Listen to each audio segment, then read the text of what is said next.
సచ్చిదానంద సద్గురు సాయినాథ్ అఖిలాండ కోటి మహారాజుకి బ్రహ్మాండ నాయక జై. రాజాదిరాజ యోగిరాజ భక్తులందరికీ పరబ్రహ్మ నమస్కారం. శ్రీ సాయి కుటుంబ సచ్చిదానంద సభ్యులందరూ ఆ సద్గురు సాయినాథ్ సాయినాథుని మహారాజుకి ఆశీస్సులతో చల్లగా జై. జీవించాలని బాబా అనుదినము ఆ భక్తులందరికీ సాయినాథుని నమస్కారం. కోరుకుంటున్నాను. సాయి కుటుంబ ఈ రోజు మన సభ్యులందరూ ఆ వీడియోలో బాబా సాయినాథుని గారైతే ఒక ఆశీస్సులతో చక్కటి చల్లగా సందేశాన్ని అయితే జీవించాలని పంపించారు ఫ్రెండ్స్. అనుదినము ఆ ఆ సాయినాథుని సందేశం ఏమిటో కోరుకుంటున్నాను. చూద్దాం. ఈ రోజు బాబా మన పంపించిన వీడియోలో బాబా సందేశం వినే గారైతే ముందు ఒక నాది ఒక చక్కటి చిన్న సందేశాన్ని విన్నపం. అయితే పంపించారు సాయి వాక్కు ఫ్రెండ్స్. ఛానల్ ని ఆ ఆదరిస్తున్న సందేశం ఏమిటో సాయి చూద్దాం. కుటుంబ బాబా సభ్యులందరికీ పంపించిన పేరు పేరున సందేశం వినే ముందు ధన్యవాదములు. నాది ఒక చిన్న ఈ వీడియో విన్నపం. మీకు సాయి నచ్చినట్లయితే వాక్కు లైక్ ఛానల్ ని చేయండి. ఆదరిస్తున్న సాయి కుటుంబ సభ్యులందరికీ సభ్యులందరికీ చేరే విధంగా పేరు షేర్ పేరున చేయండి. ధన్యవాదములు. కొత్తగా ఈ ఈ ఛానల్ ని వీడియో మీకు వీక్షిస్తున్నట్లయితే నచ్చినట్లయితే లైక్ చేయండి. సబ్స్క్రైబ్ సాయి చేయండి కుటుంబ ఫ్రెండ్స్. సభ్యులందరికీ చేరే ఇంకెందుకు విధంగా ఆలస్యం, షేర్ చేయండి. బాబా నామాన్ని కొత్తగా స్మరిస్తూ ఈ ఛానల్ ని బాబా కూడా చెప్పే సందేశం వీక్షిస్తున్నట్లయితే ఏమిటో వినండి సబ్స్క్రైబ్ ఫ్రెండ్స్. చేయండి ఫ్రెండ్స్. బిడ్డ, ఇంకెందుకు ఆలస్యం, నీ బాబా జీవితంలో నామాన్ని ఒక కొత్త స్మరిస్తూ వెలుగు బాబా రాబోతుంది చెప్పే నాయనా. సందేశం ఏమిటో నువ్వు వినండి ఫ్రెండ్స్. కోరింది నిన్ను వెతుక్కుంటూ నీ ఇల్లు చేరుతుంది. బిడ్డ, నీకు పరీక్షాకాలం వచ్చినప్పుడు భయపడకు నాయనా. తండ్రి ఎలాగైతే చెయ్యి పట్టుకొని నడిపిస్తాడో అలా నీ బాబాని నేను కూడా నడిపిస్తాను నాయనా. ఇది అర్థం చేసుకుని నడు. నీకు విజయాన్ని అందిస్తాను నాయనా. నీ పూర్వజన్మ కర్మలన్నిటినీ కూడా ఎలా పోగొట్టుకోవాలని అనుకుంటున్నావు కదా. నీ పాప కర్మలన్నిటినీ కూడా శోధనలు చిక్కులు వచ్చినప్పుడు నీకు అందుకు సరైన మార్గం, సరైన పరిష్కారం నేను చూపిస్తాను నాయనా. నీ జీవితంలో ఎంత నమ్మకంగా నువ్వు ఉన్నా నీకు విజయం రాలేదు అంటే ఒక ముఖ్య కారణం ఇది బిడ్డ.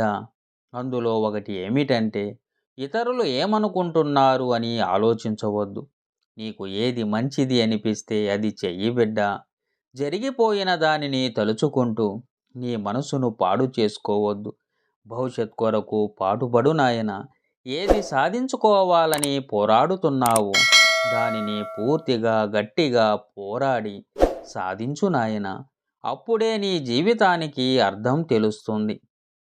కొన్ని విషయాలను పాఠంగా నేర్చుకో. ఓటమి అనేది గెలుపుకు పునాది బిడ్డ. చిక్కులకు భయపడి చింతలకు కృంగిపోయి వెనకెంజ వెయ్యవద్దు నాయన. కాల వ్యవధి లేని పని ముందుకు వెళ్ళదు బిడ్డ. కాబట్టి సరైన సమయాన్ని ఎంచుకో. దానికోసమే ఎదురు చూడు బిడ్డ. నువ్వు చేసే ప్రయత్నాలు అన్నీ కూడా ఫలిస్తాయి నాయన. నువ్వు చేస్తున్నవి అన్నీ కూడా ఆత్మస్థైర్యంతోనే చెయ్యి బిడ్డ. తప్పు చేసినప్పుడు ఒప్పుకునే ధైర్యం, సరిదిద్దుకునే సామర్థ్యం మాత్రమే గెలుపుపై దారి. మనస్సును ప్రశాంతంగా ఉంచుకో. ఇక్కడ ఎవరికి ఏది శాశ్వతం కాదు అని గుర్తించుకో నాయన. అలాంటప్పుడు ఇది జరగలేదు, అది జరగలేదని సతమతమైపోతున్నావు ఎందుకు నాయన. నీకు ఉన్నదానితో సర్దుకొని సంతోషంగా ఉండు. నీ ఆలోచనలు నిర్ణయించుకున్న తర్వాత ప్రయత్నించు. నీ బాధ్యతలు అన్నీ కూడా నెరవేర్చు నాయన. నీలోని సామర్థ్యాన్ని బయటపెట్టు. నీ జీవితం ఇక ఆనందంగా ఉంటుంది బిడ్డ. అనుకున్నది ఒకటి, జరిగేది మరొకటి. ఎందుకు అలా అనుకొని నీలో నువ్వు ఆలోచించడం అనేది పెట్టుకోవద్దు నాయన. బాధను చూసి భయపడకుండా, కష్టాన్ని చూసి కృంగిపోకుండా దేనినైనా సరే ఎదుర్కొనే ధైర్యాన్ని మనసులో నింపుకో నాయన. ఒక్క విషయం అర్థం చేసుకో. ఇతరులను చూసి వారు ఎంత బాగున్నారో కదా, నేను కూడా ఇలా ఉండాలి, అలా ఉండాలి అని అసలు అనుకోవద్దు నాయన. నీ దగ్గర ఏముందో దానితోనే తృప్తిగా ఉండు. నీ దగ్గర నేను ఉన్నాను నాయన. నీ కోరికలన్నీ నాకు తెలుసు. ప్రతి ఒక్కరి జీవితంలో ఓటమి, గెలుపు ఖచ్చితంగా, కష్టాలు, నష్టాలు అన్నీ కూడా సహజం నాయన. వాటన్నిటినీ కూడా నువ్వు బాధ్యతతో ఎదుర్కోవాలి బిడ్డ. నీ బాధ్యతల నుంచి నువ్వు ఎప్పుడూ కూడా తప్పుకోవాలని అనుకోవద్దు. నీ మనసులో ఉన్న గందరగోళాన్ని అంతా కూడా తీసివేయి నాయన. ఏమి చెయ్యాలని నిర్ణయించుకో. ఏమి చెయ్యాలి అన్నది మనసులో దృఢంగా ఉండేలా చేసుకో బిడ్డ. గెలుపు, ఓటమిలు అనేవి ఎప్పుడూ కూడా సహజం నాయన. అవి రెండూ కూడా నువ్వు సమానంగా చూసినప్పుడే జీవితంలో ఉన్నత స్థానంలో ఉంటావు నాయన. బిడ్డ, నీకు అంతా కూడా మంచే జరుగుతుంది. అది నువ్వు త్వరలోనే గమనిస్తావు కదా. నువ్వు నా మీద ఎంత భక్తిగా, ఎంత నమ్మకంగా ఉన్నావు అనేది నాకు తెలుసు నాయన.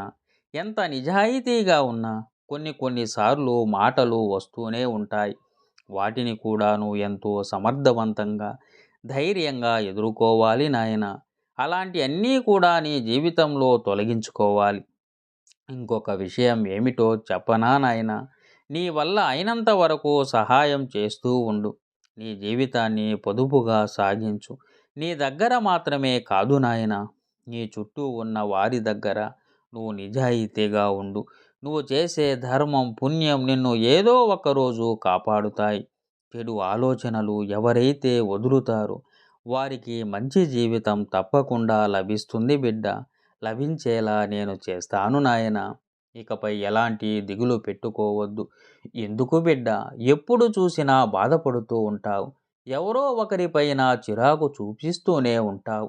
ప్రపంచంలో ఎవరికీ లేని కష్టాలు నీ ఒక్కదానికే ఉన్నాయని భారంగా కృంగిపోతూ ఉంటావు. ఒక్కసారి బయటకు వచ్చి చూడు నాయనా. నీకంటే ఇంకా ఎన్నో రకాల కష్టాలు పడేవారు చాలామంది ఉన్నారు.